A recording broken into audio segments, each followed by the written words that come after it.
नमस्कार साथीहरू, knowledge Nepal YouTube channel तपाईँहरू स्वागत छ। आज 2082 साल फागुन 21 गते हिजो भएको चुनावको आज नतिजा गनिँदैछ।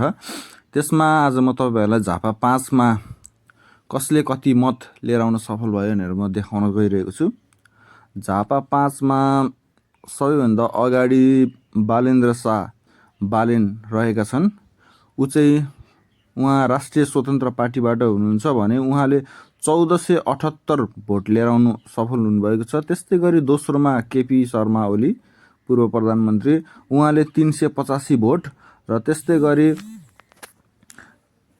तेस्रो नम्बरमा 90 मतका साथ नेपाल कम्युनिस्ट पार्टी माओवादीबाट, त्यस्तै गरी चौथो नम्बरमा लक्ष्मीप्रसाद सङ्ग्रौला राष्ट्रिय प्रजातन्त्र पार्टीबाट 87 मत, त्यस्तै गरी मनधरिया चिमरिया नेपाली कङ्ग्रेसबाट 78 मत लिएर आउन सफल भएका छन् भने अरूको मत अहिलेसम्म आइपुगेको छैन।